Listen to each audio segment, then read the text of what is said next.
بارك الذي نزل الفرقان على عبده ليكون للعالمين نذيرا.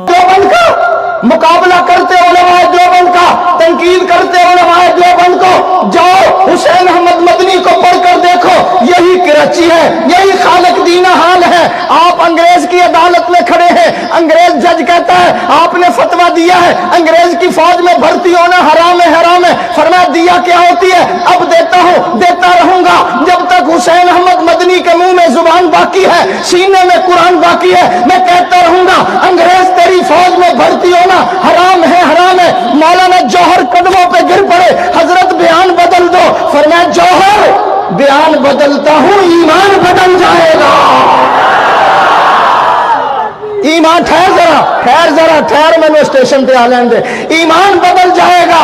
انگریز جج کہنے لگا آپ کو پتہ ہے ایسی بغاوت والی تقریر کی سزا کیا ہے؟ فرمایا تم بتاؤ. اس نے کہا میری قلم کے اندر بڑی قوت ہے، ایسی بغاوت والی تقریر کی سزا تختہ دار ہے، پھانسی ہے. مولانا نے بریف کیس کھولا، سفید کپڑا نکالا، عدالت میں لہرا کر کہنے لگے او انگریز جج تمہیں علم ہونا چاہیے، حسین احمد جب دیوبند سے آ رہا تھا تو کفن کا کپڑا بھی ساتھ لے آیا تھا.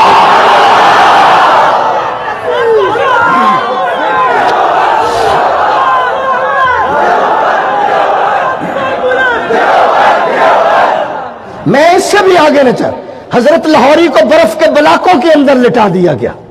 ایک بلاک برف کا ادھر سردی کا موسم، دوسرا بلاک ادھر. حضرت کو درمیان میں رکھا انگریز نے، اور جس وقت آپ بے ہوش ہو گئے، جسم ٹھنڈا ہو گیا، جب ہوش آیا تو انگریز نے ایک طرف اٹھا کر رکھا اور پوچھتا ہے لاہوری اب جلوس نکالو گے؟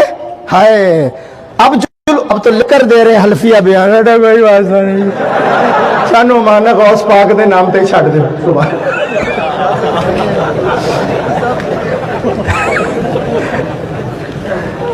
اب جلوس کی قیادت کرو گے. برف کے بلاکوں پہ لٹایا، جسم ٹھنڈا ہو گیا. یہ یاد رکھنا، ہوش آیا تو انگریز سوال کرتا ہے اب جلوس نکالو گے؟ اب ختم نبوت زندہ باد کا نعرہ لگاؤ گے؟ اب ریلی نکالو گے؟ اب جلوس کی قیادت کرو گے؟ اب مسجد کے اندر حضور کی عزت و عظمت بیان کرو گے؟ دیوبندیہ فخر کرو، فخر کرو. حضرت لاہوری کہنے لگے او انگریز، او انگریز میری بات بھی سن لے، میرا جسم ٹھنڈا ہو چکا ہے، ایمان پہلے سے بھی زیادہ گرم ہو چکا ہے. حضرت میں کیا کیا سناؤں ان کو. میں انڈیا میں گیا ہوں، میں نے شاملی کا میدان دیکھا. مولانا قاسم نانوتوی انگریزوں سے لڑ رہے ہیں، یہاں گولی لگی، حضرت نے ہاتھ رکھا، نیچے بیٹھ گئے. مولانا گنگوہی دوڑتے ہوئے آئے، حضرت کیا ہو گیا؟ گولی لگی ہے. بیٹھے بیٹھے حضرت گنگوہی نے 3 مرتبہ نماز والا درود شریف پڑھا. حضرت ہاتھ اٹھائیے. حضرت نے ہاتھ اٹھایا، پھٹ تو درکنار خراش بھی نظر نہیں آ رہی. علماء دیوبند پہ بھونکتے ہو، زبانیں بند رکھو. علماء دیوبند چاکری کرنے والوں کا نام نہیں ہے. علماء دیوبند تیجے کھانے والوں کا نام نہیں ہے، ساتے کھانے والوں کا نام نہیں ہے، 40ویں کھانے والوں کا نام نہیں ہے.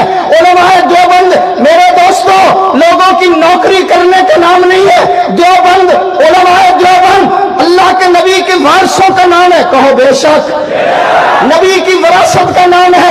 علماء دیوبند جو ہے نبی کے علوم کے وارثوں کا نام ہے. دیوبند جو ہے یہ صحابہ کے دفاع کا نام ہے.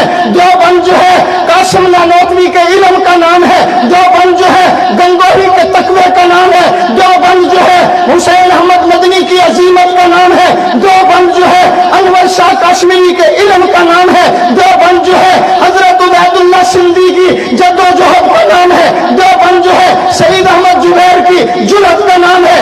احمد بن حنبل کی استقامت کا نام ہے. ابو حنیفہ کی فقاہت کا نام ہے. میں آگے جانا چاہتا ہوں.